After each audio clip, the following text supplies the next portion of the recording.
अकोला महापालिका निवडणूक निकालानंतर शहरात तणाव निर्माण झाला असून प्रभाग क्रमांक 2 मधून विजयी ठरलेल्या भाजप उमेदवार शरद तुरकर यांच्यावर पक्षातीलच पराभूत उमेदवाराच्या समर्थकांनी हल्ला केल्याची धक्कादायक घटना घडली आहे। अकोला महापालिका निवडणुकीचे निकाल जाहीर होताच शुक्रवारी रात्री शहरातील काही भागात राजकीय तणावाने उग्र रूप धारण केले।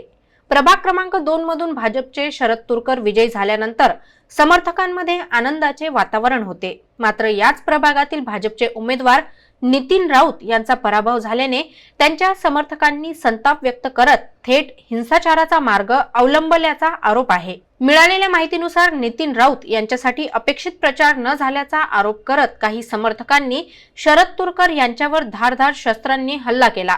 या हल्ल्यात तुरकर जखमी झाले असून त्यांना उपचारासाठी रुग्णालयात दाखल करण्यात आले आहे। दरम्यान त्यांच्या घराशेजारी उभ्या असलेल्या काही वाहनांची तोडफोडही करण्यात आली। घटनेची माहिती मिळताच अकोटफैल पोलिसांनी तातडीने घटनास्थळी धाव घेत मोठा बंदोबस्त तैनात केला।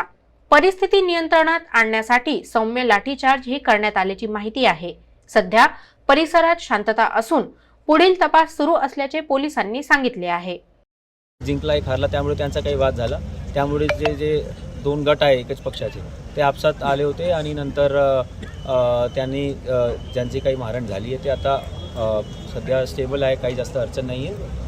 आमचा पोलीस बंदोबस्त तैनात आहे आणि यांची मागणी आहे की त्यांच्यावर म्हणजे जे काही झालेलं आहे त्याच्यावर कारवाई झाली पाहिजे। तर आम्ही जे काही कायदेशीर प्रक्रिया आहे FIRची आणि नंतरची जे कायदेशीर प्रक्रिया आहे ते आम्ही आता सुरू करतो। ते काही कार्यकर्ता तिथे जमून त्यांनी वाहनाला काही हलवण्याचा प्रयत्न केला होता। तिथे काय झालेलं आहे तिथे आमचे पोलीस बंदोबस्त तैनातसुद्धा होता। कोणी जास्त काही जखमी नाही। तो एकच माणूस ज्यांना अगोदर मारहाण झाली तो जखमी आहे, त्याच्यावर उपचार सुरू आहे आणि तो आता स्टेबल पण आहे। मायनर इंजुरीज आहे आणि आमच्या तिथे पोलीस बंदोबस्त पण आहे, आमच्या कर्मचारी अधिकारी पण आहे, इथे पण आमचे कर्मचारी अधिकारी आहे।